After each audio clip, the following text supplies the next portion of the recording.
I'm Erica Lukes, host of UFO Classified. For me, life isn't simply black and white. Life is full of many unknowns.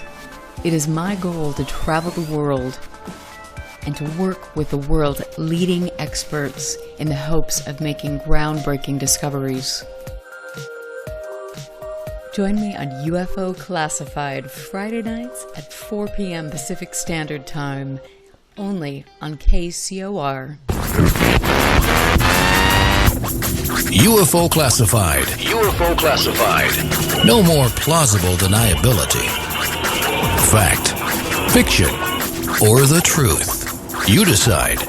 And now, the new voice of the high desert, the hostess of UFO Classified, Erica Lukes.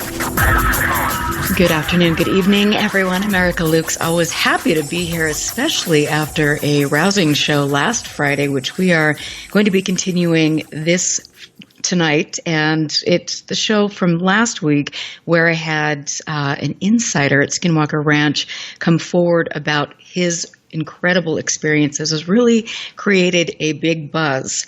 Last week, my guest, Chris Marx, called a few people on the carpet. He told all of us that he had watched something on YouTube with regard to Skinwalker Ranch, and that watching that for him, because he'd spent so much time, 6 years to be exact, watching some of the mistruths that were being put forward to the public, really instigated him wanting to put the truth out there. For me, as a researcher here in Utah, I have spent years and years collecting stories, working with different people in communities, making sure that I'm offering support and also trying to archive and preserve Utah history.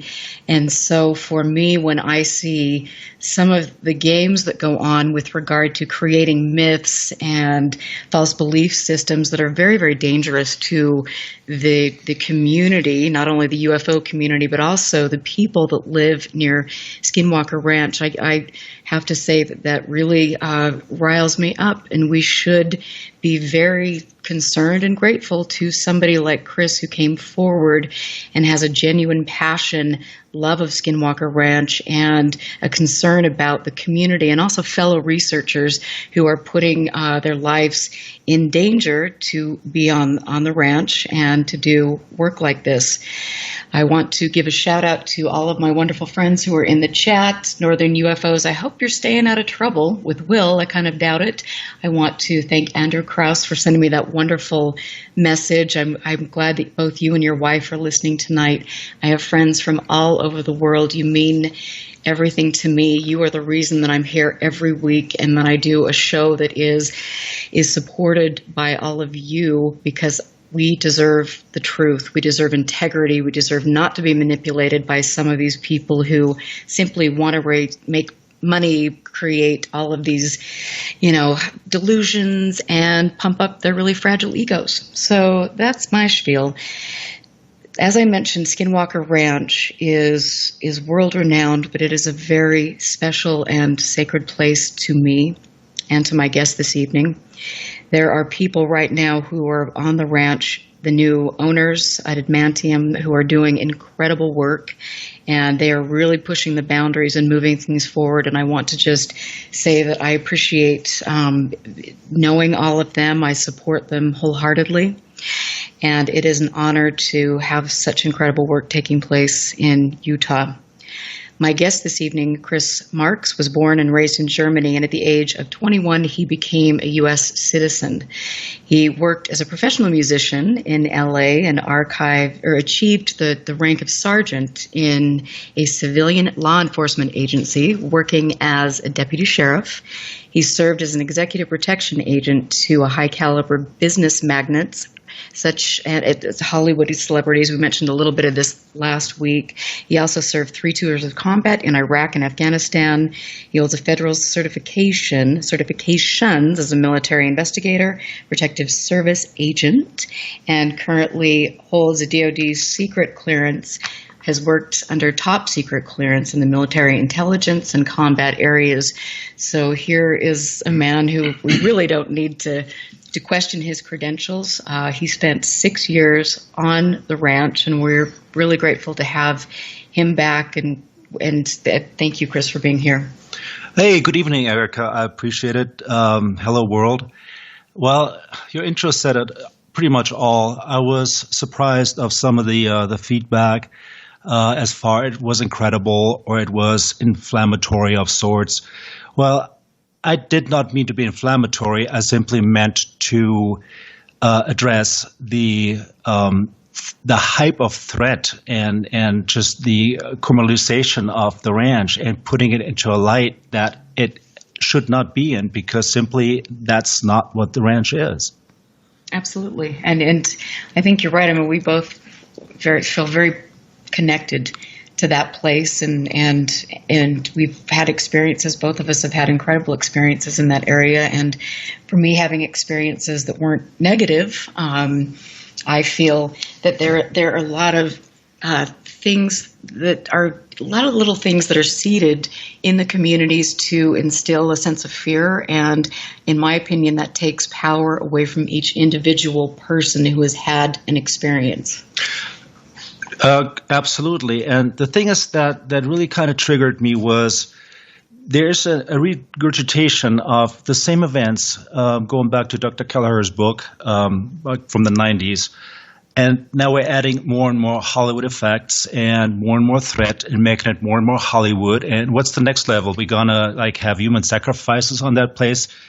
It just enraged me. And so I really do appreciate and really I'm grateful to the new steward of the ranch. I have nothing but the utmost highest respect and gratitude.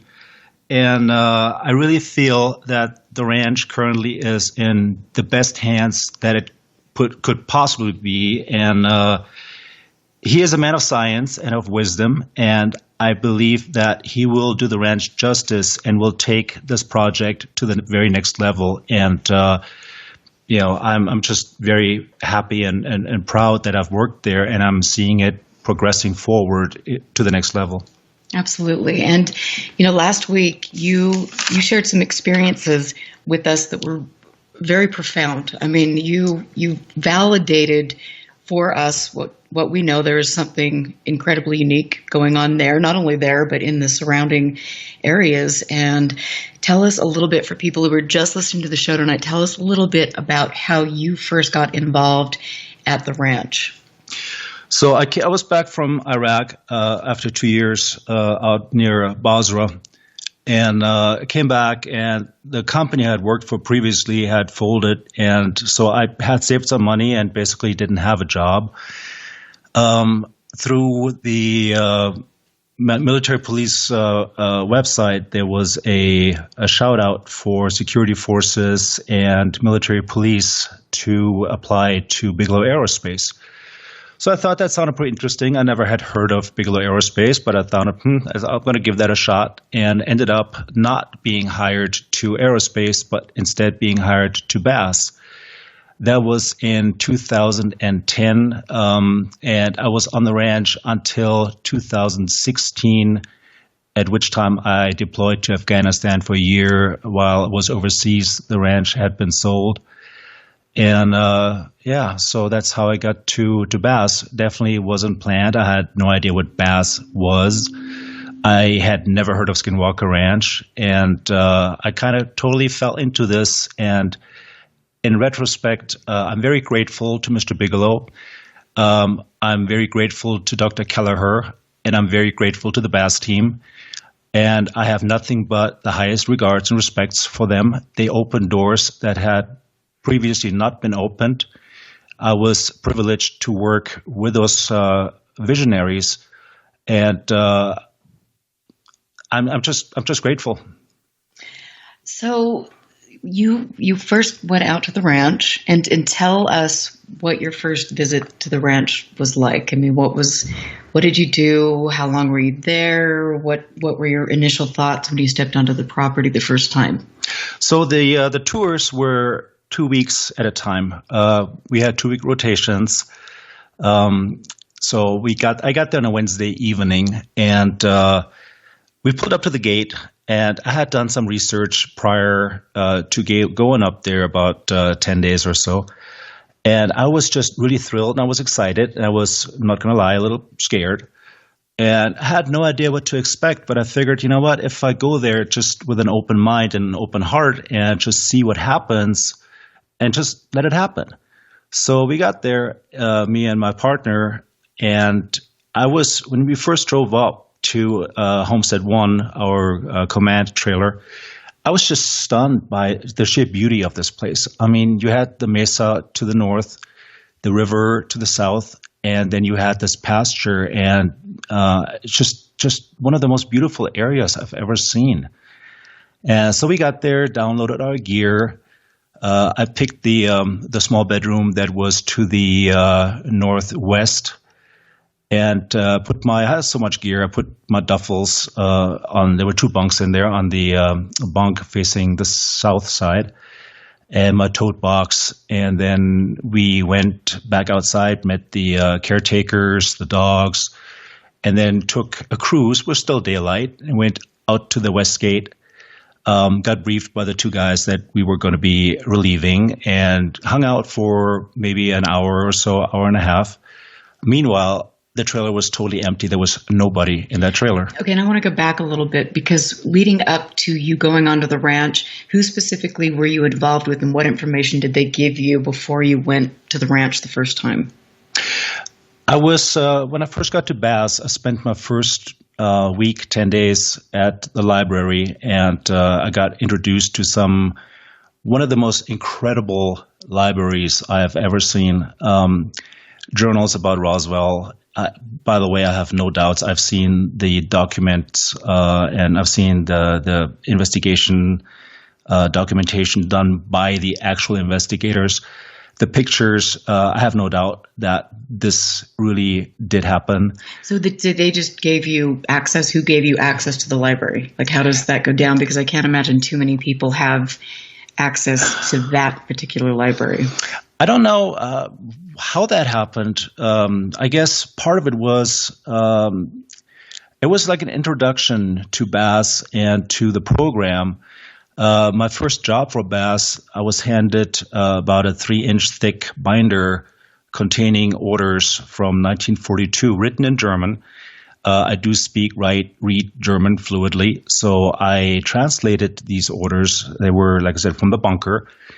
Out of Berlin, and depicted a fleet of U-boats that I don't know if they ever sailed, but these orders had them sail to find the sunken city of Agatha under one of the poles, and it had not only the bills of lading, the personnel crew rosters, the thickness of ice, water temperatures, strength of current.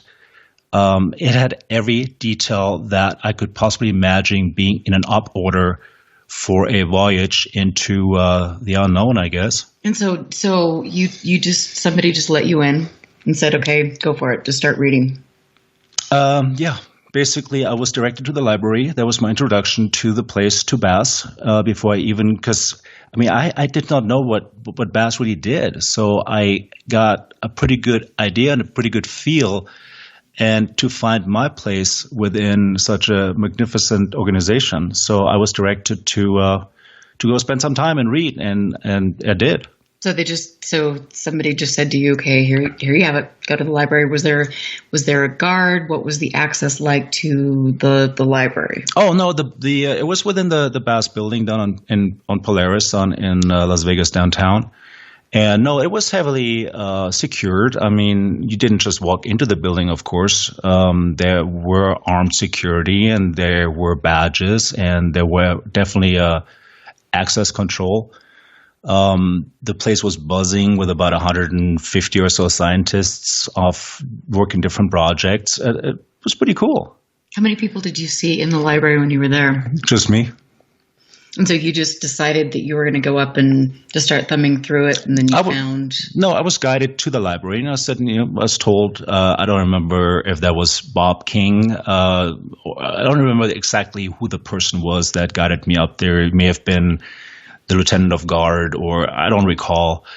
But I was basically given free rein to the library itself. And like I said, it was one of the most amazing places that I've ever had the privilege to set foot in.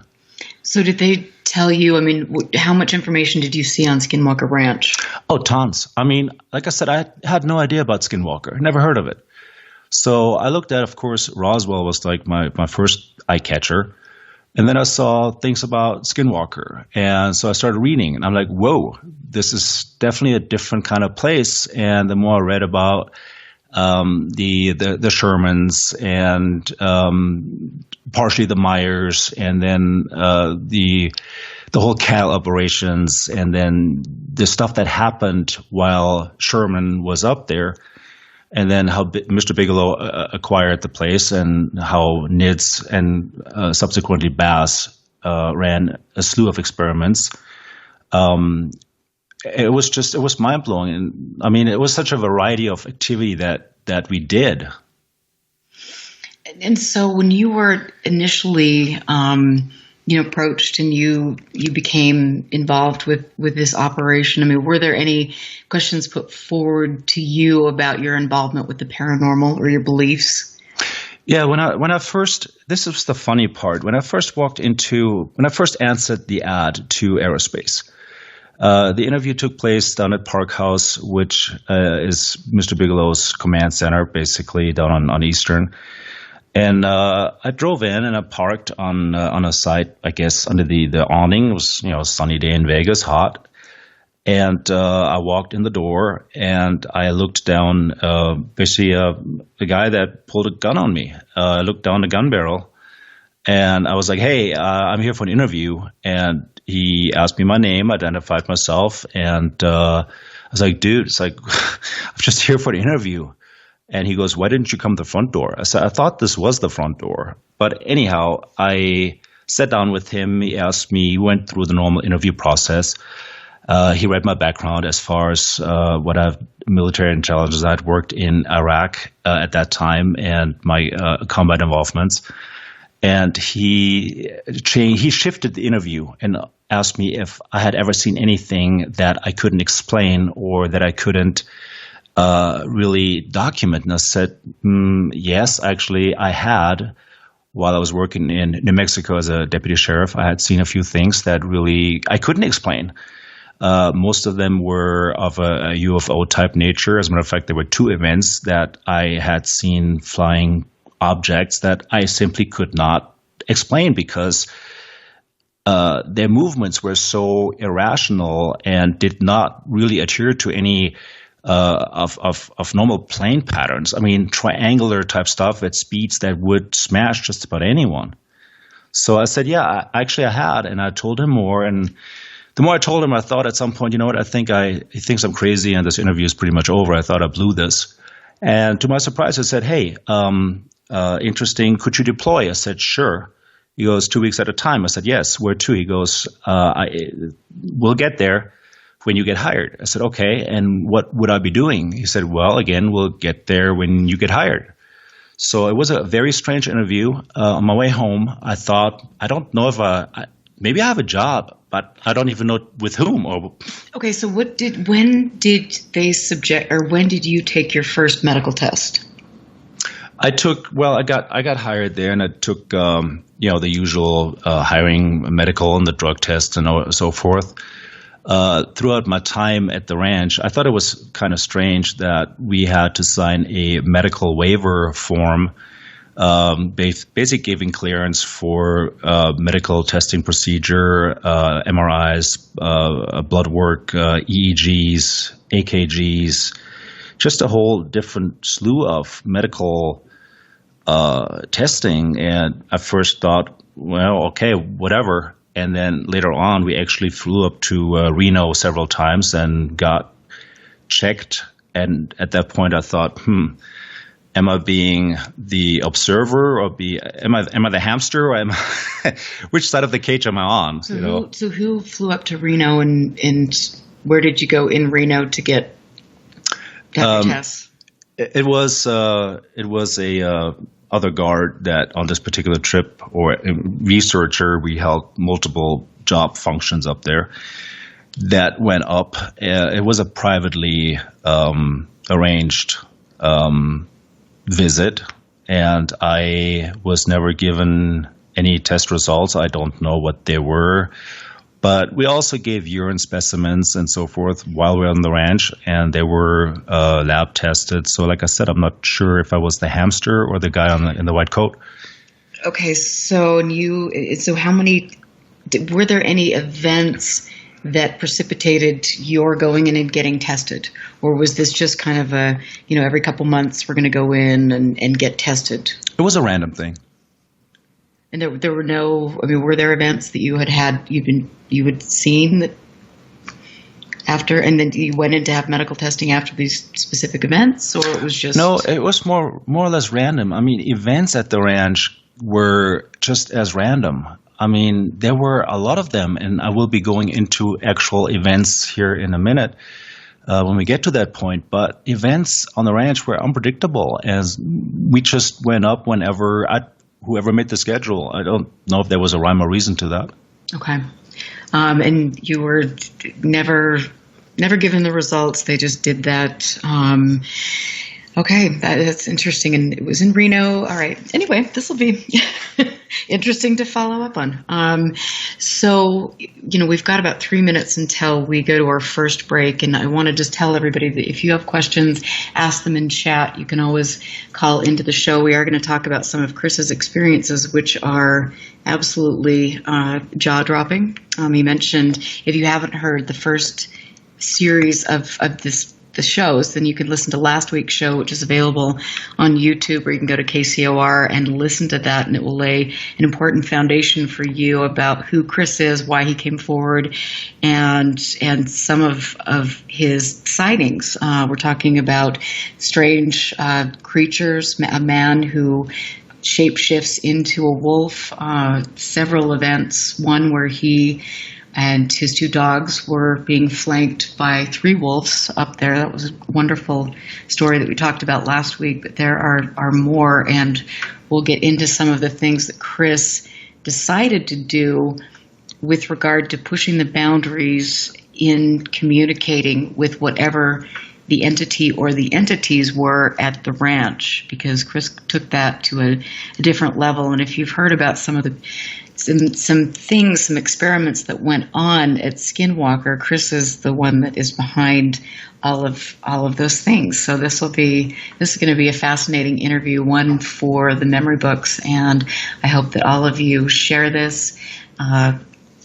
All of that. So thank you, Chris, for being here. This is awesome. Stick around. Awesome. Thanks, Erica. Yeah, absolutely. We'll be back after the break. So get in there, ask questions. Thanks for being here and supporting the show.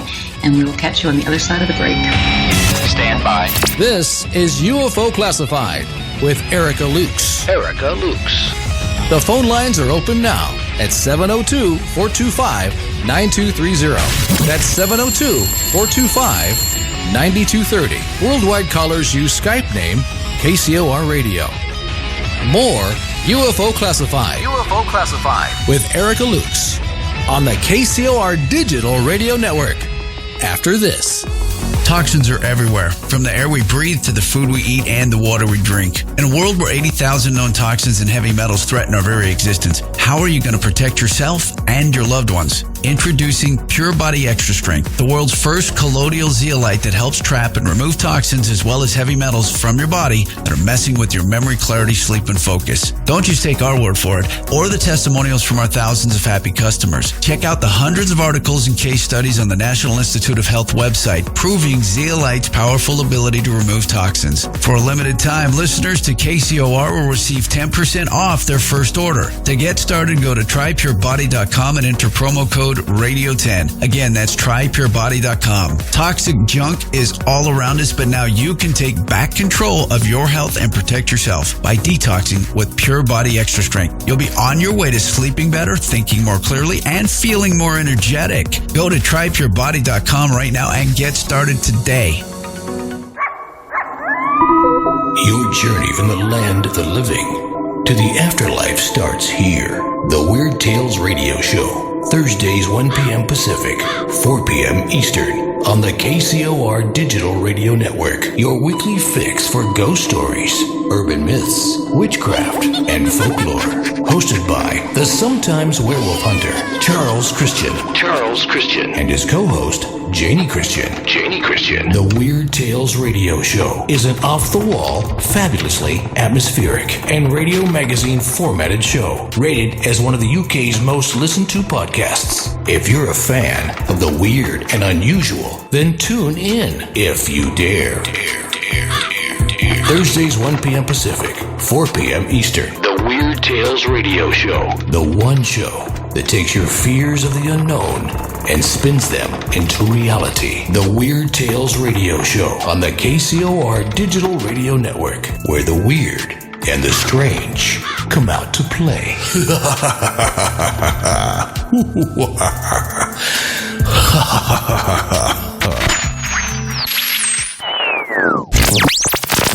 Now, broadcasting in digital HD radio. We interrupt this program to annoy you and make things generally irritating. At the end of the day, we turn the lights down in the KCOR studio. Oh, sweet. And crank up the hottest club songs from around the world. This is the future. The Grind, mixed by Tina Marie, your Vegas vixen of the high desert. What about the body? What kind of body? Good body. Nice body. Every night from 11 p.m. to 2 a.m. Pacific. The best 3 hours of commercial-free music. New music first. It's time to stand up and dance your ass off. The Grind, nightly and exclusively on the KCOR Digital Radio Network. Come on, it's kind of hot.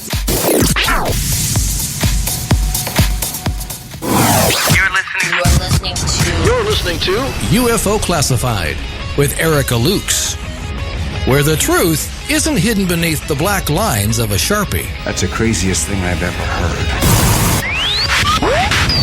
To be on with Erica, call 702-425-9230. That's 702-425-9230. Worldwide callers use Skype name KCOR Radio. Radio contact. Share your thoughts on the show on Twitter by using hashtag KCOR. Or head over to the live chats at KCORradio.com. The audience goes nuts. And now, your host of UFO Classified. Are you ready? Erica Lukes. Welcome back to UFO Classified. I'm always happy to be here with my friends from all over the world. My community is growing day by day, and I get messages from people, and I love hearing from you, and I apologize for not getting back to each and every one of you, but I appreciate your support, and I appreciate you understanding that I am here because I genuinely and passionately care about the integrity of this subject, which I must say I'm finding is unfortunately a rarity within the upper echelon of ufology, which I'm really happy. I'm hoping I'm not a part of, because I really feel there is something here. There is something valuable. People who've had incredible life-changing experiences, that they deserve to be held in a special place. We deserve to not be manipulated, to have people make money off of our personal experiences. And most of all, I really truly believe that this shouldn't be used as a control system. We're hearing a lot now about the threat, and this really concerns me and disturbs me greatly. And so if you've had a personal experience, keep that to yourself, hold that very dear, find your own meaning with regard to that, and don't look to anybody in ufology or anybody on Facebook, unless you actually know the person. Don't look to anybody for answers, because it's really within you. I know that sounds silly, but that's how I feel. I am here tonight with Chris Marx, who was on the show last week for the first time, who spent more time at the ranch than almost anybody. Anybody that I know.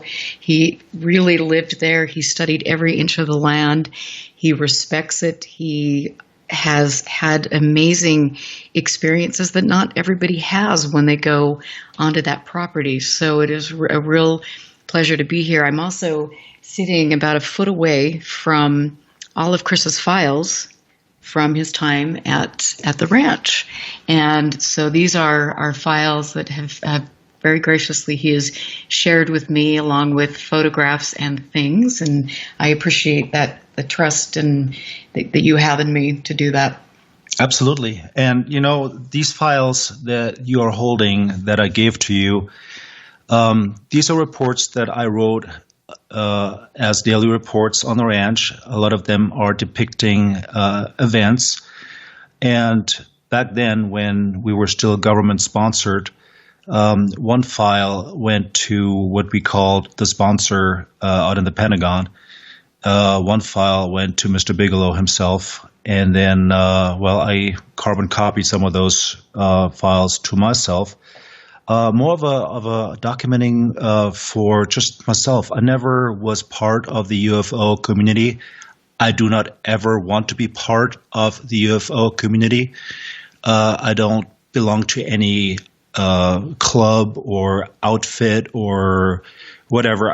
It's not my thing. The ranch is a big part of my life, but it is not my life. So I have a little bit of distance to this. Like I said, I came forward because I saw some trailer that just really disturbed me, and I felt that I just wanted to put this back into a perspective that is real. I don't have a handler. I'm independent. I don't adhere to anyone. At that same token, I'm not guided by anyone. I do my own thing. Like I said, I greatly appreciate and grateful to the new steward of the ranch.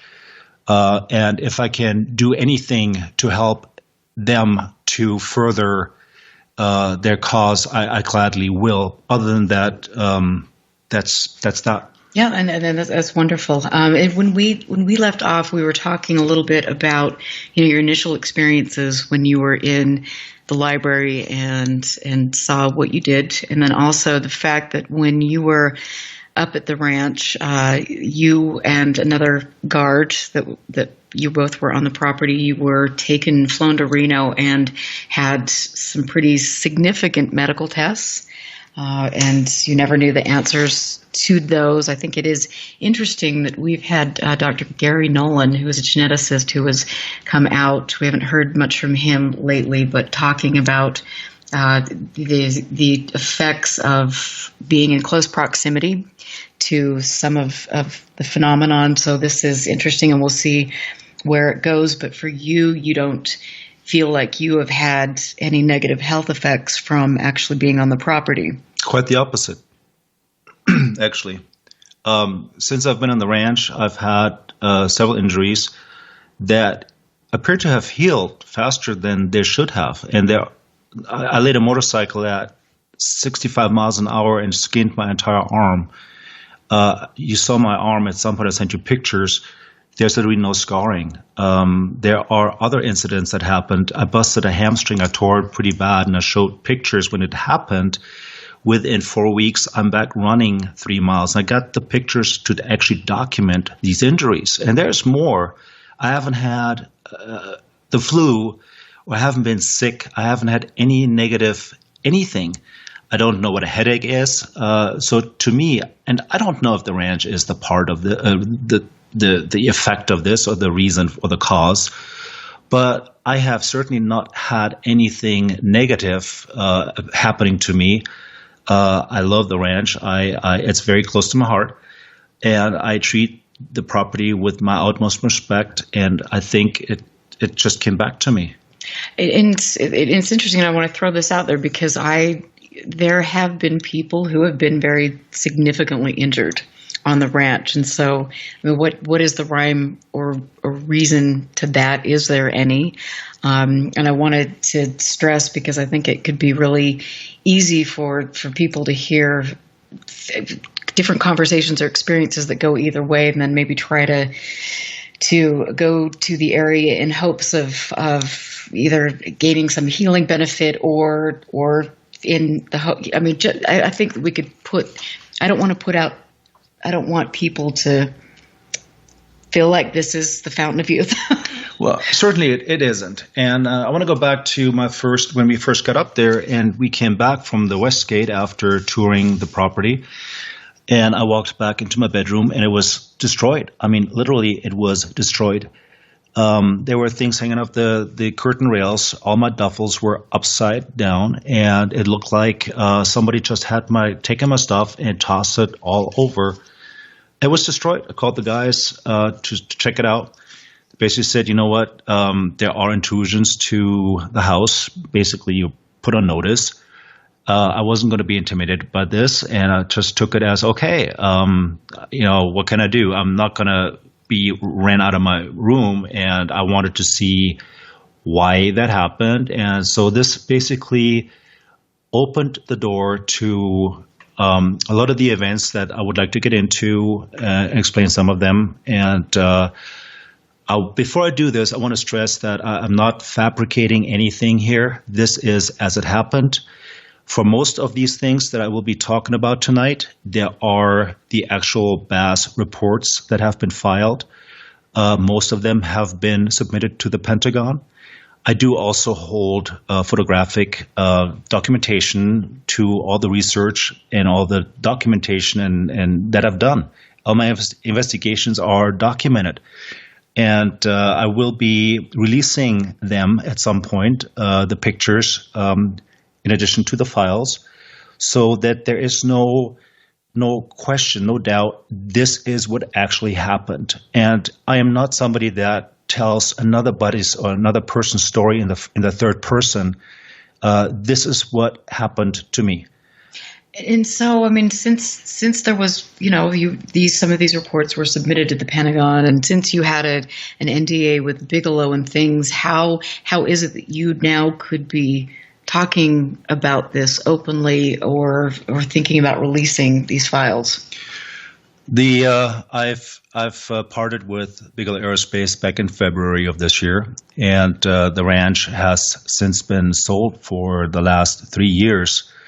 So there is no NDA, and whatever there was has expired, and I am able and willing and going to set the record straight, because I feel that the story is, at least publicly, has been hijacked to the point of grotesque. Well, and I think it has been, a handful of people have made, they've made money off it, and it's also become this circus-like environment where it's like this kind of, who's driving the biggest truck, which is ridiculous to me. This should all be about all of us, working together and wanting to and giving, because each of us has different pieces of the puzzle. And so I think this is like, it's the territory and sniffing around like a cat in heat or whatever it's ridiculous, and it's very unneeded. So I appreciate your candor and wanting to come forward and caring about the integrity of research and caring about the community who has been really affected by this. True. And they have been. I mean, there are so many stories floating out there that are just so not true. And while there are events on the ranch, no doubt, while there are things happening that cannot be explained, as a matter of fact, at some point after work, of course, like everybody else, I wanted to be out there and find that smoking gun. And it took me about 2 years to realize that I will never find the smoking gun and that I will never have the answers. So I shifted my entire objective to where I wanted to be the best witness and document the best I could, rather than be looking for the root cause. Aside the fact, there are many, many different entities on the ranch. It is not just one entity.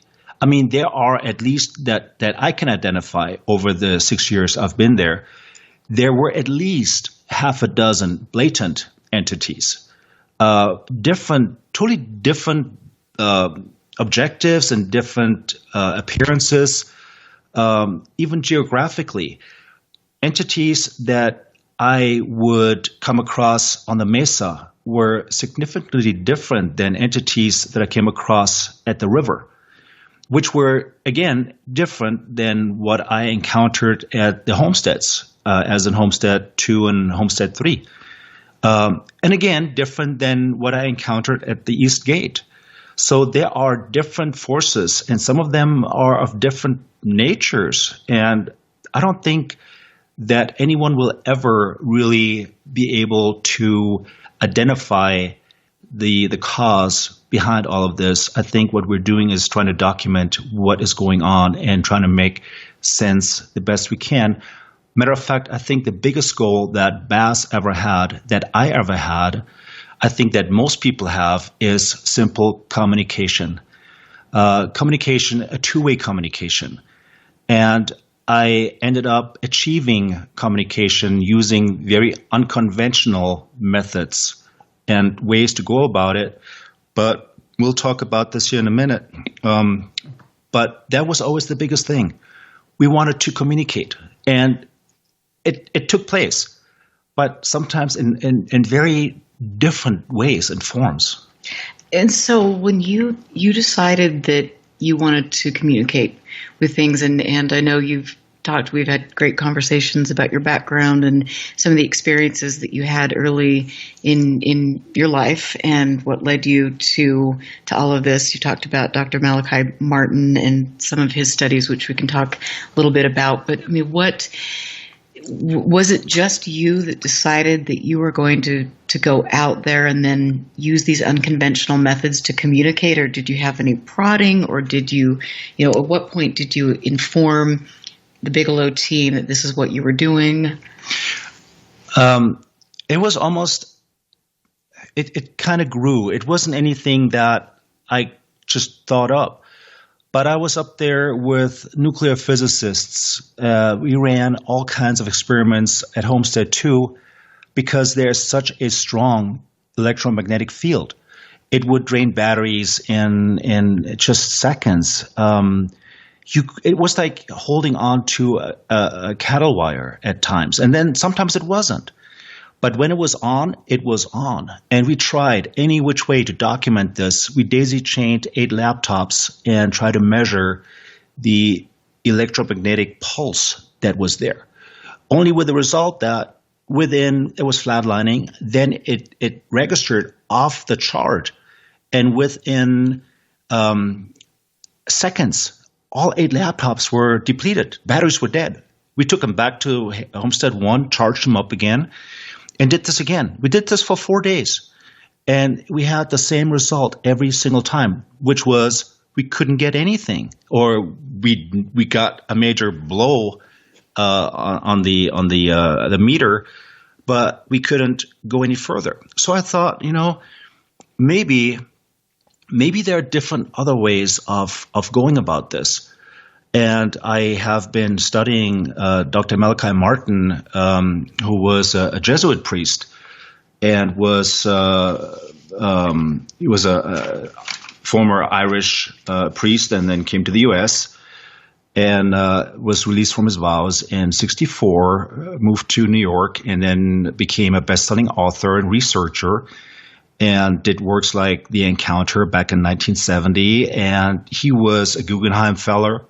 And just did some extraordinary things that were groundbreaking. And I thought, maybe I'll try kind of his approach, but make it more mine and kind of be flexible with it. So I started meditating. I started bringing in different kinds of background sounds. I started speaking out loud and communicating and hoping. And it took a long time to develop it to where I actually gained feedback. And Bass didn't really, I think they didn't push it, but they were actively watching. And I believe that well thought out experiments that I conducted produced sometimes more result than high-tech setups because it was on a different level. And the danger of that, of course, was that in order to achieve that, I had to maybe open myself to it more than most people would. I just opened myself and I asked it. I said, I want to learn. I'm not here to exploit you. I'm not here to make money. I just want to learn. Please teach me. And I would sometimes sleep out there in the East Valley, which was probably the most powerful place out of all places on the ranch, probably the most sacred place on the ranch. And I would spend nights out there. I lived out there, and I would open I would meditate out there. I would open my spirit and my mind to it all and let whoever came in come in. And I do realize after the fact the risks that I took with this. But on the other hand, the results that came out of this were just really pretty unique. I mean, I used tools. I used Ouija. I used different methods. Some, of course, very unconventional, and I don't really recommend this for a broad approach to this subject. Well, and that's the thing. It's like we open ourselves up to a lot, and sometimes people get involved in this and they want to go out and they're really messing around with things, and they don't understand the detrimental effects that it can have. Because, if you're not fully prepared, and even if you are prepared, there are effects that you should be concerned about, and things that can follow you home, and all sorts of stuff. So this wasn't something that you took lightly. No, and things did follow. I mean, things did follow you home, and the dreams were, I think they were maybe almost like the guiding part of it. And they were very,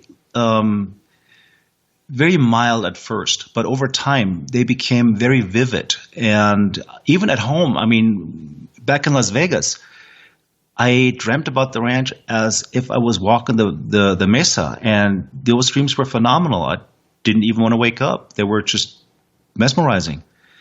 So I don't know what happened, but I think something happened, and I talked about the apparition that happened within Homestead One. I had talked about the ultimate event that happened up on the ridge with the man on the ridge, and it set off a chain of events. I offered offerings to the powers that be in the form of water, bread, meat, on a very uniquely shaped rock that I could not find the origin of, that is located at a very special place within the ranch. There are a lot of signs of a former inhabitation that was there. And so I took chances, and I guess it was trial by fire. Some things worked, some things didn't. But I always had put as much safeguard into place as I could. And I really followed a lot what Dr. Malachi Martin did. And I kind of sponged off him, I guess. And so I want to talk a little bit about the Ouija board experiments. And at first, the first experiments that you did up there, I want to talk specifically about who was there and what happened with the planchette each time you were doing this, because this is a really interesting story. So let's go, before we go into break, just start talking about that.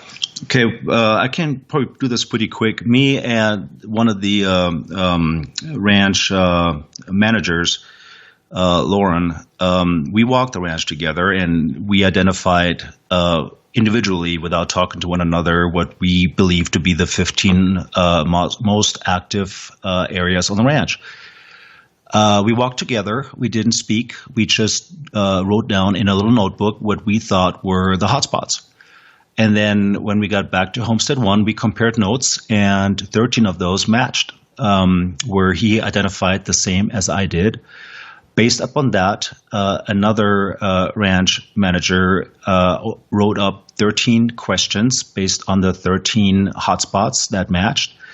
We put those into evidence bags that were tamper-proof, and hid those on these powerful places on the ranch. then we created a Ouija board that was geared. This was BAS. This was official BAS stuff, Ouija experiments. We then during shift change of personnel up there Wednesday nights, we all got together. The two new people coming up, investigators, the two outgoing investigators, the two ranch managers, and then the caretaker. So there were seven of us up there, and then we set up audio and video gear, and so it was all documented officially. This was all very, very closely monitored. And then a person, one of the ranch managers, would ask, "What is the answer to the question in envelope number 1?" And something happened that we didn't expect. The planchette lifted without us touching it, and actually hit me in the chest. And then we did it again. What's the answer to question number 2? And the same thing would happen. So eventually I was thinking maybe there's some sort of like a magnetic thing going on. So how many people's hands were on the planchette? When that happened, nobody's. Okay. We were about to do it and it wasn't touched. So I started playing musical chairs and just moved to the next chair over, and with the same result. So you wouldn't even put your hands on it? We were about to. I mean, we were getting close to it. We were like doing this. But before we actually touched it, it would move by itself. And then we had 4 chairs at this table. It was the kitchen table in Homestead 1 at the command center. And I would sit essentially on each and every chair with the same result. So we never got a single. We've got to go to break really quickly. And of course, right at the best part. I'm Erica Lukes here with Chris Marx. We're going to talk a little bit more about this. This interview is absolutely off the hook, so make sure you share and support UFO Classified. We will be back after this break. Listen very carefully. This is Houston. Say again, please. Houston, we've had a problem. This is UFO Classified, live every Friday night, 4 p.m. Pacific, 7 p.m. Eastern, exclusively on the KCOR Digital Radio Network. The truth is out there, just waiting to be discovered. And now, if you will, accompany me on a journey to the future. For more information on the host of UFO Classified, Erica Lukes, upcoming guests, as well as links to the past shows, visit her website at UFOclassified.com. UFO Classified. UFO Classified. UFO Classified. This is KCOR Las Vegas, home of the Digital Radio Network, broadcasting from a shack just south of Area 51. Wait, that doesn't exist. This is the KCOR Digital Radio Network. Now for the news. The disc landed at a ranch at Corona, New Mexico, and the rancher turned it over to the Air Force. Rancher W.W. Brazil was the man who discovered the saucer. What I thought was a star began coming in my direction at a very rapid rate of speed. The unidentified object, which some sources thought might be a blimp, moved slowly down the Pacific coast from Santa Monica and disappeared south of Long Beach. I saw a UFO, and it went down the river, turned right at the United Nations, turned left, and then down the river.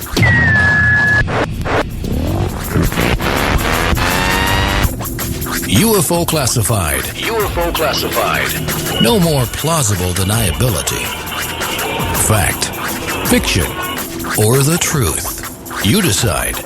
And now, the new voice of the high desert, the hostess of UFO Classified, Erica Lukes. Welcome back to the second half of UFO Classified. I'm always happy to be here on KCOR, which is the best digital broadcasting platform on the planet. I'm grateful to Tina Marie, who always runs a tight ship. She keeps track of me. I adore her, and I'm very proud to be on this network. I'm so happy here.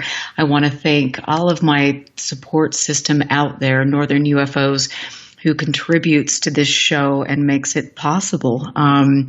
I feel very strongly, as I have for half a decade, that good information is very hard to find. I spend countless hours a week, probably more than a full-time job, doing research and establishing connections and trying to get get the best information to preserve history and do all of these things, because in my opinion, this is the most important subject we will ever deal with.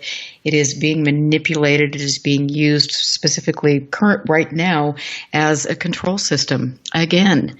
So let's talk about threat and fear and all of these things. It is, in my opinion, a dangerous road to go down. So I hope that more and more people will listen to my show to get it out there and to understand that we are dealing with things that in all likelihood have been interacting with us for a long, long time, and things that have the capacity to do a call and response, and some are probably good, some are probably bad. There's a whole list of things that are taking place, and there's no better example of that than Skinwalker Ranch in the Uinta Basin.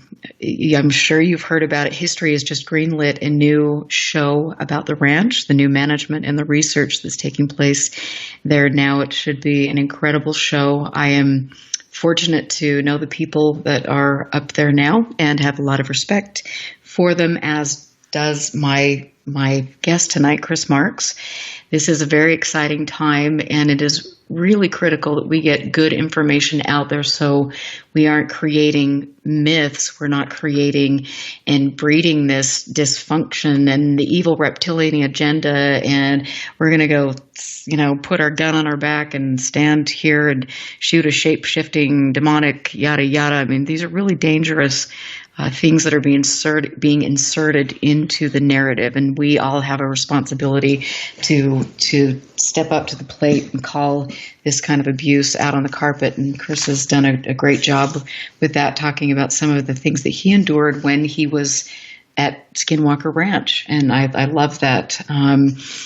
Chris, if you need to go back and listen to the first show because it will build a foundation. But when we left off, we were talking about the Ouija board experiments that were taking place at the ranch. And he was mentioning there were 13 different hot spots that were identified by a couple different people, and questions that were put in evidence bags placed in these areas. And there was a moment when there were 7 researchers or 7 people sitting around, and the planchette came up and levitated and hit Chris in the chest. This happened, I believe, when we left off. He was talking about the second time that this happened. So continue on that story.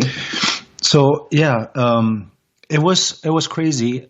We were about to, as I said, put our hands on it, and one person had asked the question, one of the ranch managers, what is an envelope number 1? What's the answer to the question in envelope number 1? Only he knew. He was the author of these questions. Nobody else knew what was in the envelopes. And this planchette lifted and hit me in the chest. I essentially shifted chairs, and it happened every 13 times. Our board was set up to where it was a homemade, or we designed the Ouija board ourselves. Participation in this was voluntary. People could step away from it and say, hey, I'm not doing this, or this is going too far, or this is going in directions that I don't want to be involved in. There was no shame in that. If somebody had religious beliefs or didn't want to be involved, then he wasn't forced to be there. But we were all so fired up at that point to find out, to communicate. It was really all about communication. And like always on the ranch, it communicated, but in an entirely different way than we had expected. It was, like I said, this was audio taped. This was videotaped from 2 angles. The tapes are most likely still in the Bass archives someplace. But these were controlled environment experiments. This was not some amateur, let's sit around a Ouija board type stuff. This was planned out. Everything was planned out, down to who said where at the table. Nothing was random. Because we wanted to preserve the scientific value of it. So after we got this really unexpected response, I took it a step further. I wanted to know if I could, under a different setting, actually get a different result. So I purchased just run-of-the-mill, Parker Games Ouija board. And it was me and the ranch caretaker sitting at the command center, Homestead 1, and I had written out 30 questions prior to even setting up the board, starting with self-identifying questions as to what is my name, when was I born, when did I arrive on the ranch, where was I born, what did I do this morning, what did I do this afternoon. It was very much questions that were I could document, and I also ran them in concert with my daily reports. Again, I tried to keep it as scientific as I could. And so I started, and I actually received, I based this on there's a chiseling in one of the mesa walls, roughly adjacent to Homestead 1. It's overgrown. It's hard to see, hard to find, but I was able to identify all the chiselings with different camera settings. Essentially, it had the letters A, dot, W, dot, then capital letters A, U, G, and then 29, and below the numbers 33. So based upon that, I started calling and addressing it to whomever AW was.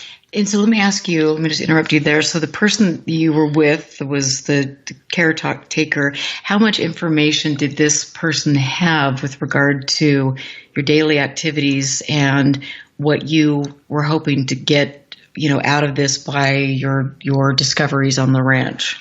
Well, she certainly knew, don't think she knew my date of birth, but she certainly knew my activities as far as what I was doing, because I pretty much adhered to a routine. I'd run the ranch every morning. I did my 4-mile fitness thing, and that didn't change much. She definitely was aware of my everyday routine. After all, we shared the same entrance and exit to the yard leading to both of our residences, which were right next to one another. And so did she know about some of the markings or the things that you had discovered on the ranch? Yes, she was aware of that specific chiseling.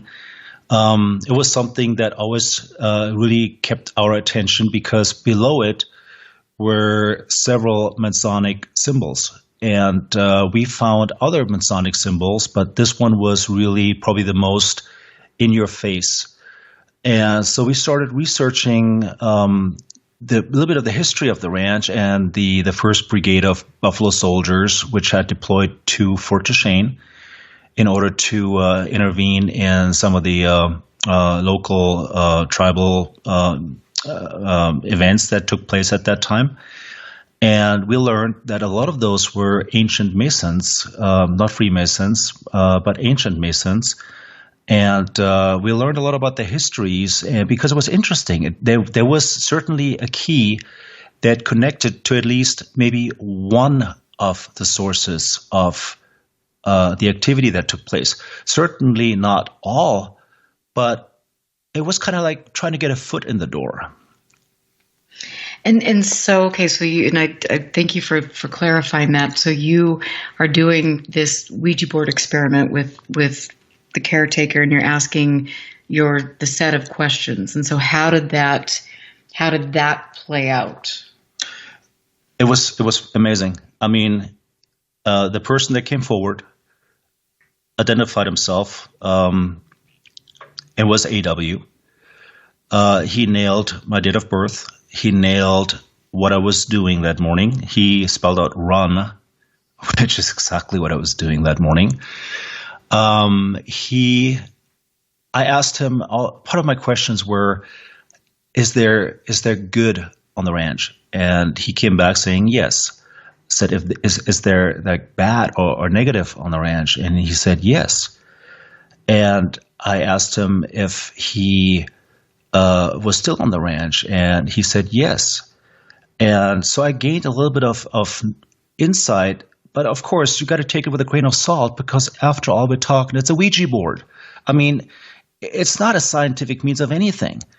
But I was flabbergasted that he came back with nailing things that certainly were not known. And so I think that was when I really started going into that direction of research. And that's when I started using unconventional methods in rather unconventional places.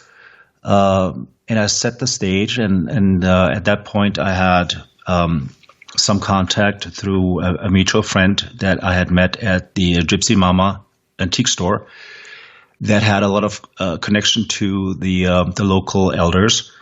And so I just sponged as much knowledge as I could. Just, of course, like I said, it wasn't covering all of it, but I was just trying to get my foot in the door and establish at least some sort of a dialogue with one of the entities. And then that really moved forward, and I was surprised what came of it. And it really beat. You could set up a $3,000 instrument, and it wouldn't produce communication. But just being there and doing more unconventional methods produced a lot more. And so, and I want to ask you, and you touched on this a little bit in the first show, but with regard to the bait pins, I mean, so you were there and there were animals that were put in these bait pins, and then you were sitting back and observing if anything came out. Right. Yeah, we did. But nothing really happened. So I took it, I went to the Walmart in Vernal, and I bought a ton of chicken and hung it into the wood line. And of course I rigged it with game cams. I rigged it with infrared camcorder and all kinds of other stuff, because frequently there are 3 wolves or wolf type animals that were observed coming out of the wood line, one usually being up front, 2 more in the background, and that was roughly adjacent to a little bit east of Homestead 2, right adjacent to the second canal crossing. And they were pretty common. I mean, they were there, and they would just be there. And we'd seen them a lot. I got some pictures, and they wouldn't interact with us. They wouldn't be aggressive. They wouldn't come out into the pasture. They'd just be there. And I tried to coax them out, but I failed. I was never able to do that. So was that why the bait pins were constructed to begin with? They were constructed because things usually emerged from the river. Yes. And so was it just the wolves that emerged from the river? Were there other things that were captured maybe on camera from things at the river? There was a period of time where we positioned game cams all along the river, and we had some pretty interesting footage that came of them. Like I said, it's such a hodgepodge of things. Some of these cameras, when we looked at them, we placed them for 2 weeks at a time. We didn't go anywhere near. We just left them alone. And then we pulled the chips and blew them up and looked at them. And sometimes we saw images of transparent type things. At one point, it was almost hilarious. There was a guy that looked like he was dressed in like 1860s type garb, and he looked straight at the camera. And there was no doubt there was totally a human shape. But things came from the river. But then again, there were things at the mesa. But things from the river were, I guess, the most concerning because they were of a different nature than things on the mesa. And so, there have been stories, we've always heard about, and apparently this was you that opened fired on a creature that came out of a portal, which I'm just kidding, but I think that was this myth about, these things. And then also, I've heard that there were pregnant women that were put into these bait pins to kind of goad whatever this is, which, can you address that? That I have no knowledge of. I've never heard of that experiment happening. Certainly did not happen during my time at the ranch. Not to say it didn't happen with NIDS or previous bass, but while I was there, that I've never heard or read or have any evidence to believe that took place. But there are a lot of stories. Like, I guess apparently we were also in a firefight with aliens and people got killed. Again, there's a lot of mythology and a lot of people talking a lot of stuff. And I certainly don't recall a firefight. Certainly not during my time. Well, and that's, yes. Again, it's you get a little bit of information, then you run, and if fires like that aren't put out, it's like they just build, and then it's not necessarily helpful to the person experiencing things or people that have questions or the community. We've talked about before. So with regard to the different areas, you've mentioned that there were different entities on the mesa or the river or at the East Gate. What type of entity or entities were seen or experienced at the East Gate? The East Gate, there's one incident that really, really stands out to me, and it was about 10 o'clock. I don't remember what day of the week it was. I was just on a routine walk across the ranch. I was about to go back to Homestead 1 and barbecue and have my dinner and all that. And I stood there at the gate. Didn't think of anything in particular, just looking for cars to come down that little road that leads up to the gate, and just really enjoyed. It was a beautiful summer night, and the insects were out in full force. It was a great concerto of grasshoppers and crickets and whatever else is roaming the ranch up there. And my dogs I had 3 dogs, Max, Ruka, and William, with me, and they were all crashed and sleeping and snoring happily, and life was good, just very peaceful. And all of a sudden, I was like, okay, something's just changed. Something's just become different. And I couldn't put a finger on it. My dogs got up out of a deep sleep and started hightailing it. Literally, first walking fast and then running back toward Homestead 1, which was out of character because, Ruka would never leave me. She would always be where I was. So I was like, this is weird. What's going on? And then I looked around and I saw eyes in the trees. I was like, this is really strange. So I used my flashlight and lit up the trees, and there were groundhogs and squirrels and stuff that usually was on the grassy floor that now was in that treat themselves. And then I noticed, you know what? You know what's different? There is no sound. It was almost like somebody turned down the volume or turned it off. The place was muted. It was entirely muted. And as I was pondering that, it's like, how can that even be? I felt nauseated, and I almost felt like I wanted to throw up. It was affecting me physiologically, and once that happened, I was maybe there another 25, 30 seconds, and I just hightailed it back to the house myself. Who was there? Who was causing this? What was causing this? I have no idea. I just wasn't going to hang around to find out. Right, and it's interesting because you hear other people who've been on the ranch, and they specifically talk about that place where it's just like everything just stops, and they know, or they hear a voice, and it's just, don't go any further. This isn't a good thing. Well, certainly, it's not. I'm not the only one that has experienced this, and to my understanding, to this present day, this is still a phenomena that happens there. As far as other entities, we've heard humming, like childlike humming, coming from Homestead 2. We also often smelled tobacco, as in pipe tobacco, and sometimes cigarettes. And there is nothing about a mile and a half either way direction from Homestead 2. And I conducted an experiment. So I think I talked about the dog incident on the last show. Mm-hmm. So I wanted to try to get a voice to whoever was there. And there were some crayon drawings about 3.5 feet in height, depicting like a canine type animal and a man.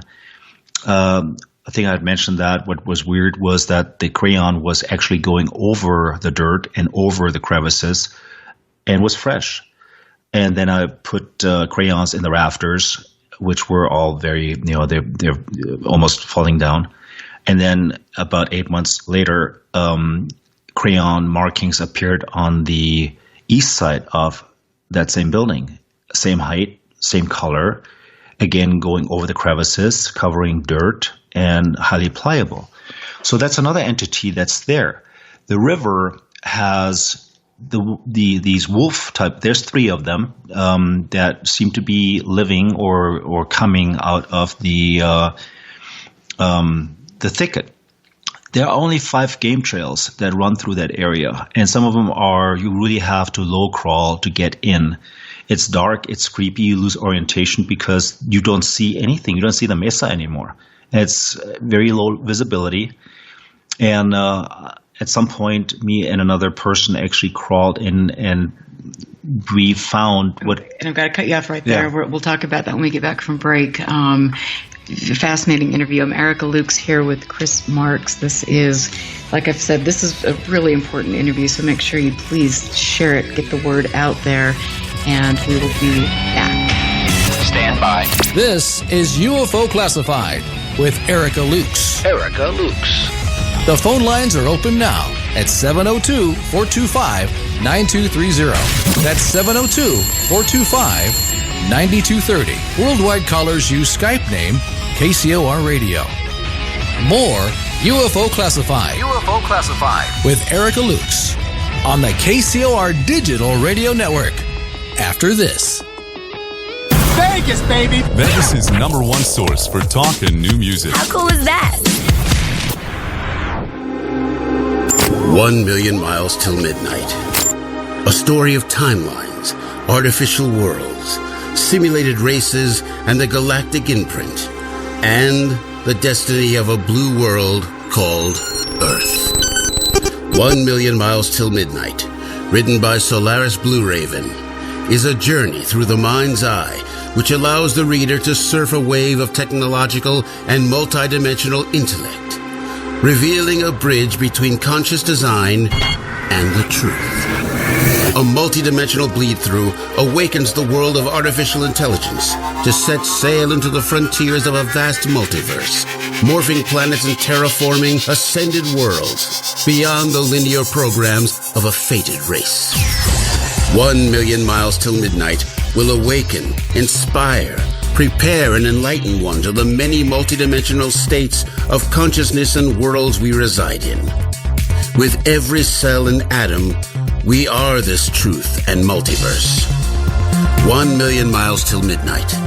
Written by Solaris Blue Raven. Available now at Amazon.com. Don't wait. Get your copy today.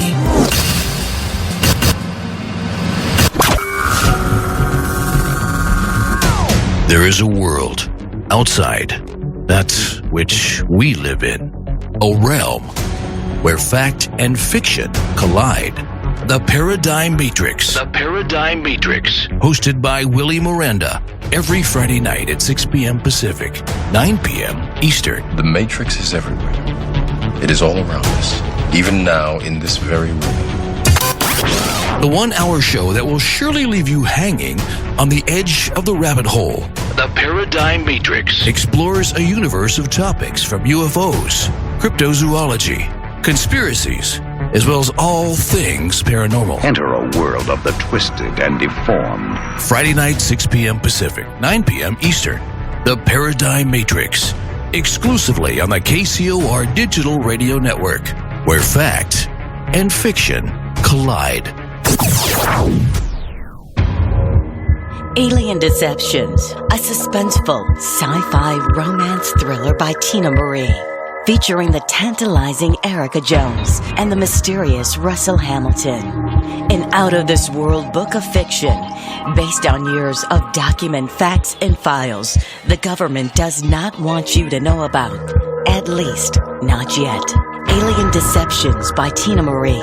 Available now at Amazon.com or get a signed copy at TinaMarieEntertainment.com. Get your copy now. 1, 2, 3, 4! To the KCOR Digital Radio Network. Love the music. Oh, I listen all day. The future of radio is here and now.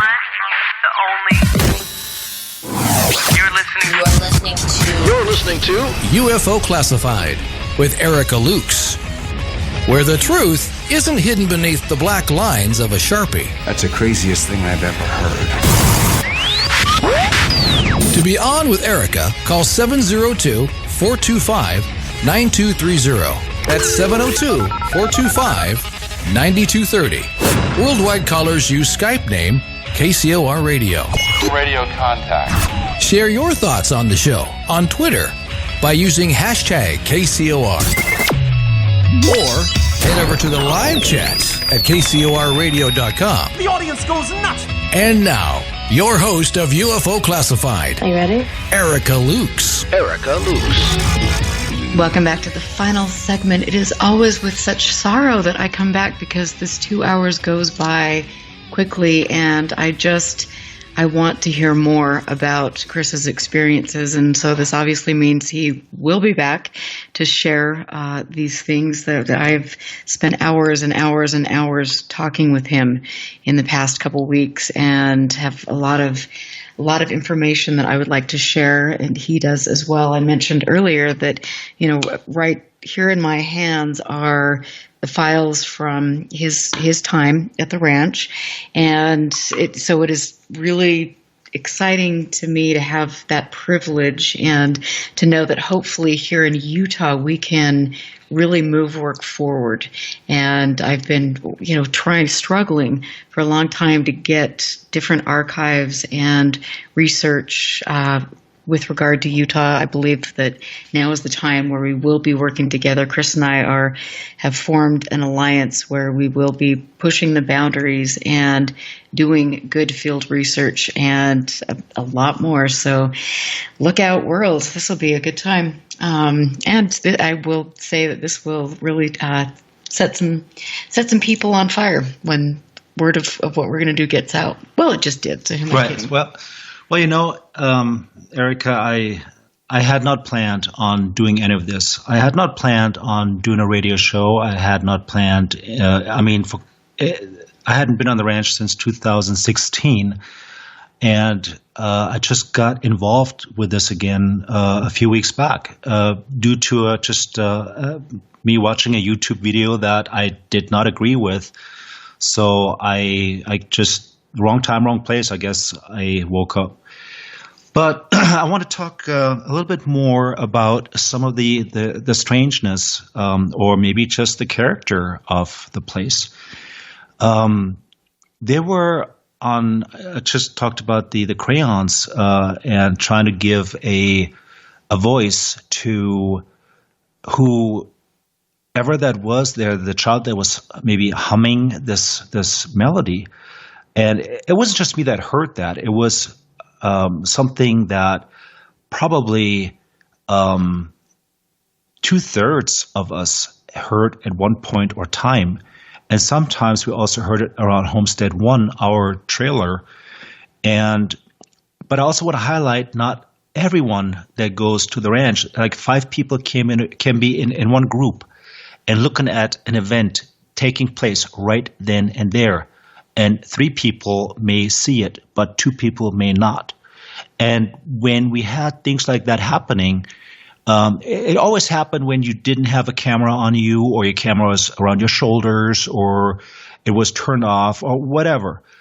And so what we would do is just draw like skids of what we had observed, just do drawings. And if the three of us, individual, I mean, not together. We would like all go different places and just simply draw what we had observed.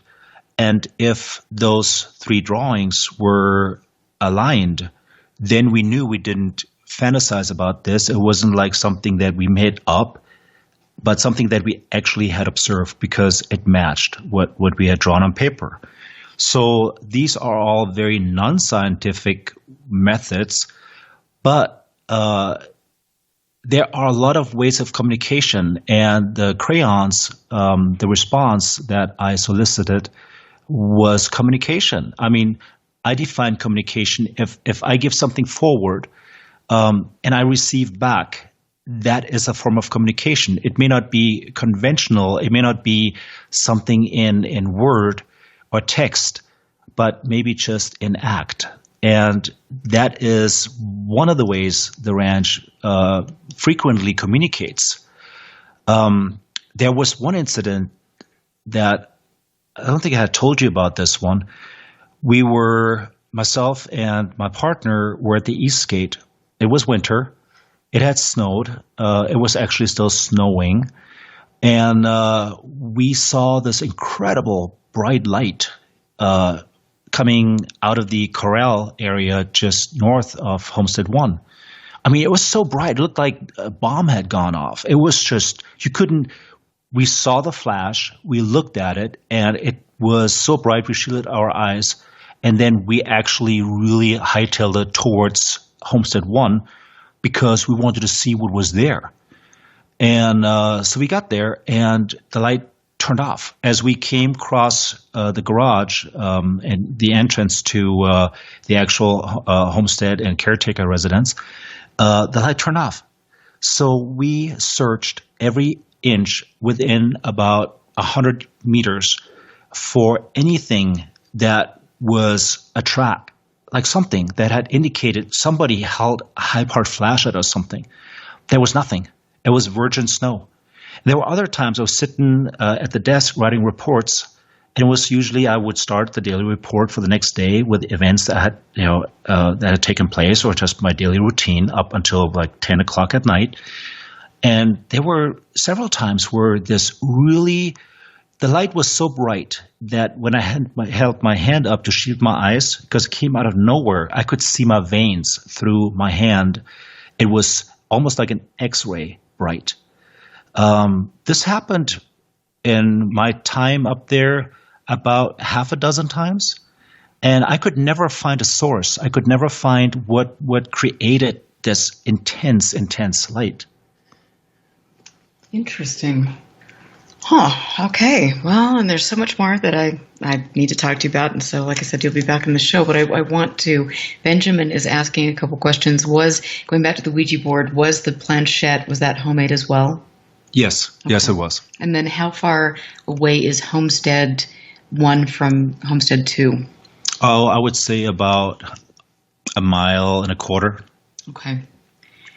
Thank you. And you had interesting experiences with Toby, and you mentioned Toby in the last show, so go back and listen to that. But is there anything else you want to add about Toby? Only that when I actually had Toby was a creature, non-threatening, like a mix between a dog, a hyena. It actually looked like a hyena. A fox had a very bushy tail. I had seen pictures of him actually that the ranch caretaker had shown me from the 20s and 30s. Toby hadn't changed. So when I had a closer encounter with him, he was always present. Toby was always – I named him Toby because he was just like a friend. I mean, never threatening, always there. So he was like a welcome type companion. When I walked the ranch at 2 a.m. and Toby was there, I felt actually pretty safe. And so at one point I had the opportunity to look at Toby.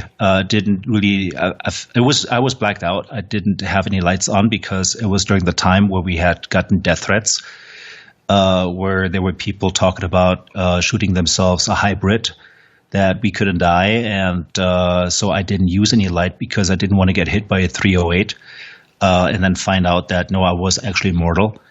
So I didn't use light. I had sensed a strong presence to my left-hand side, about 50 meters or so away from me. My senses got really good, really keen. When you walk that place at night, your radar really gets very developed. Your inner senses really come out, and your hearing, your sensing really goes into overdrive. And I sensed something there. I had lit them up. Actually, first of all, I sensed where this was coming from. So I used my NVGs, and I didn't see anything where I thought this whatever was sitting or being present. I used thermal imaging next and got a very good signature of all the surroundings. I used white hot settings for that. And then still nothing. And then I used white light. And there was Toby sitting on a rock ledge. And I marked it. I mean, he was sitting 50 meters from me, blocking out a boulder and a plant. And then so I was in disbelief. So I took the images back to my left eye and kept my right eye naked and kept the light. First, I turned it off so I could see with NVGs, and he was not there. Then I turned my light on, and he was there. Then I used thermal imaging, and again, lights off, thermal on. He was not there, and then lights on, he was there. Right. So concluding from that, Toby actually had no heat signature. Okay, and that's interesting. And again, you can go back to the first episode and listen to the story about Toby, and that's interesting that you felt that he was just, following you around and observing you or protecting you, or, it's interesting. There's so many things at play on the ranch, and as you mentioned, there are 3 specific areas that appear to have different entities there. It's fascinating to me with regard to some of the practices, some of the ways that you chose to engage this. I mean, was it? So it was just kind of, let's sit back and watch Chris go, or was there any push for you to do this because these are occult practices, right? And so that opens a whole can of worms and about. Is this a dangerous thing? If you begin utilizing some of these occult practices, what are the dangers to you, and does this follow you home? I mean, there are all sorts of questions about that. I don't think Bass never came out and said, "Hey, do this." There was not a directive given by Bass, but Bass very much condoned it. Because it was a different method that solicited different responses. So they were monitoring it, but never pushed me to do this, never pushed me or gave me directive. I pretty much had free reign in doing those type of experiments. And I think this is where we talked about earlier, some of these testings came in to see, you don't usually run an EEG to test somebody's brain waves or somebody's, how neurons fire if something changed or non-standard. You don't do those tests just out of the blue because they're expensive too. I mean, there was a budget, but they were done. And I don't know. The one thing I can say is when I started getting involved into this type stuff, when I came home from the ranch, I was usually out for about 4 or 5 days where I was lethargic. I had no energy. It was like I was drained, totally drained. And it was good because we were given off usually about 3-4 days before we had to return back to work. And I would actually spend 3 days, solid 3 days in bed. I slept. I just slept. I was so drained. I was just worn out. And the dreams, wow. I mean, they were so real, so vivid. I can't really explain. But I think that there definitely was something that had changed, something that had taken place, but it was never threatening, never nightmarish. It was always almost like euphoric. I still, every once in a while, actually have those. And so do you feel that, and I've heard people talk about the fact that, you go out to the ranch and it's a mirror. It mirrors you as a person. It does. It does. It's been interesting. People that came up there, usually the ones that were the toughest, the tallest, the biggest mouths that came out there. There's all nonsense and nothing's going to happen. And, the typical people that throw their gum wrappers wherever they walk or cigarette butts, they never lasted long. It was incredible how the louder the mouth, the bigger these people were producing themselves to be and how tough they were, the harder they fell. When I was up there, I would ask permission. Like when I entered the the East Valley, I would talk. I would say, hey, I'm stepping in. I'm asking for permission. I asked permission a lot, and I would speak out loud. And I would make great efforts to walk around anthills. I never killed anything on that ranch knowingly. I walked. If there was a roach crossing the road, I would walk around it. I would treat that place utmost respectfully, and I think it got returned. And I have to ask you, did you hear about any other places of interest that Bigelow and the researchers were looking at that paralleled the things that were happening at Skinwalker? Yeah, absolutely. We researched not just the ranch. I mean, we had rumors about, I think it was Devil's Punch Bowl out in what was that place called? Duchesne.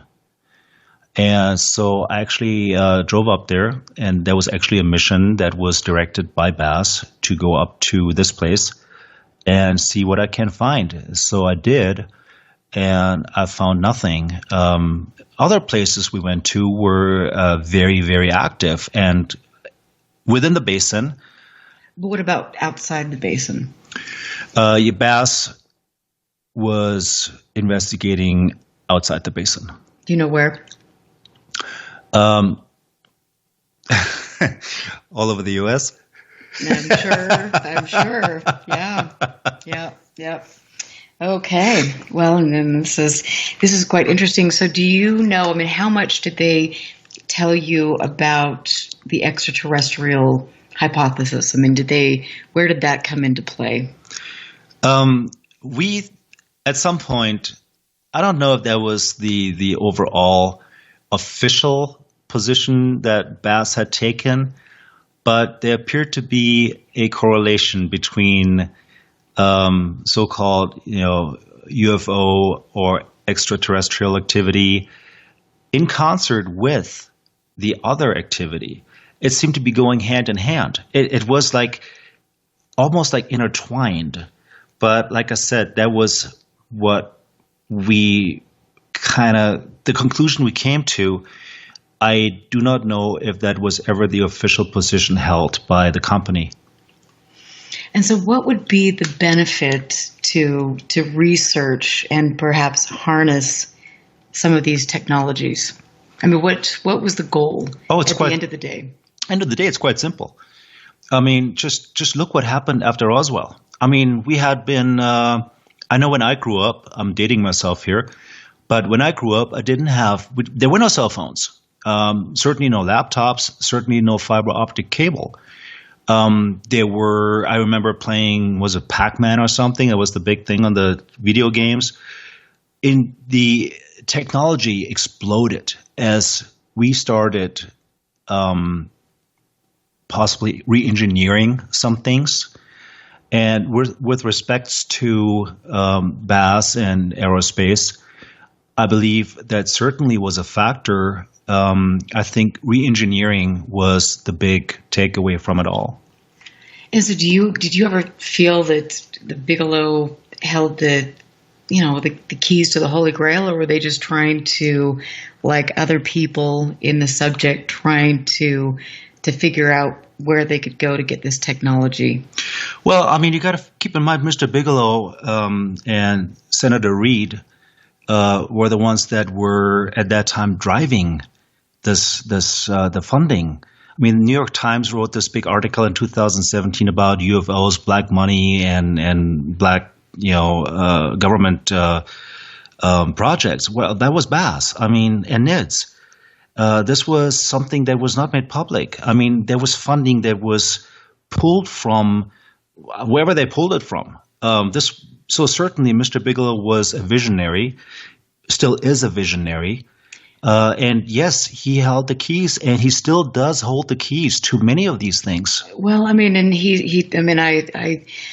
I think it's interesting because from what I understand and have learned and researched, and George Knapp actually did a great interview with Harry Reid, and they were talking about a conservative faction, which has been confirmed to me, that wanted to shut down funding because they were afraid that all of this was demonic. So how much, there's so much that goes on behind the scenes. And I have to say that Bigelow has done more research probably than any human being on the planet, and put more of his own personal resources into this. Does he hold the keys to the kingdom? I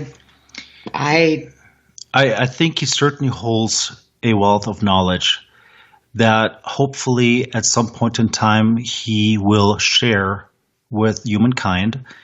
I know he does hold a lot of very, very, very special knowledge and materials, some of them tangible that you can actually touch and feel. I know there are safes that were maintained, that were government-approved safes that are still being maintained. But as far as all the going forward, I think that the new stewardship at the ranch is taking the torch and running with it. Right. And let's go back to the safes that they were holding things. What were they holding? Research material. Okay. Stuff that we essentially transported back to Las Vegas. Okay, from the ranch. Were there... And not just the ranch. I mean, ranch was part of it, but there was a lot more. And I wasn't that high on the food chain that I was there. Very few people actually knew and know what is within those safes. I'm certainly not one of them. But I know through third party that there were things that were categorized and put in storage within those safes, which were basically or had to be government certified, and there were certain criteria that had to be fulfilled. But what exactly is in those, maybe Mr. Bigelow knows. I certainly would have never been in a position to actually know that. Okay. And so why did, really quickly, because we've got 4 minutes to show close, why did Bigelow appear to get out of the game with regard to Skinwalker Ranch? And I hear different stories about how involved he is in this now or not, or different things. But what is your take on that? I certainly can't speak for Mr. Bigelow. I don't know why he got out of the game. Maybe it was that he may have felt he got everything from it, or did not get from it what he had wished to get from it. I mean, after all, he was funding the ranch out of pocket after the government contract had expired or was revoked. It was certainly very expensive to maintain. And I don't know if in the end it was beneficial to him, depending on what his goals may have been. I mean, personally, I believe it was probably re-engineering, which would go hand in hand with aerospace. Right. But this is just me speculating. I certainly don't want to talk or put words in his mouth. I don't know. This is just my opinion. Okay. Thank you. And we've got a minute and a half before show close. What are your parting thoughts? I mean, you came forward because you wanted to break ground and you wanted to expose some myths and hit those head on, the black cars. I mean, some of these, the reptilian shapeshifters, so you've done a great job with regard to that. But you feel like now you want to really get some investigators involved and train them properly, and perhaps break ground, which I think would be very important. What I would love to do, and we'll see what happens, what I would love to do is, I told you I went through an extensive military police investigation school. You got to have a secret clearance to go in, and I would like to declassify this and teach a proper documentation, scene documentation, interview interrogation in a military format to investigators that are going out there and investigating in order to preserve the evidence the best we can. Right. And we've got, with the 20 seconds left before show close, I want to thank Chris for being here. We will get additional details about Chris's activity. Chris is not available on social media. He doesn't have a website or Twitter. And, I've got to say that's a great thing. But I will post updates. You can find them on skinwalkerranch.org. Stick around for a wonderful night. Thanks for supporting the show. Willie Miranda is up next. Have a safe weekend, and we will catch you next Friday. Listen very carefully. This is Houston. Say again, please. Houston, we've had a problem. This is UFO Classified, live every Friday night, 4 p.m. Pacific, 7 p.m. Eastern, exclusively on the KCOR Digital Radio Network. The truth is out there, just waiting to be discovered. And now, if you will, accompany me on a journey to the future. For more information on the host of UFO Classified, Erica Lukes, upcoming guests, as well as links to the past shows, visit her website at UFOclassified.com. UFO Classified. UFO Classified. UFO Classified. This is KCOR Las Vegas, home of the Digital Radio Network, broadcasting from a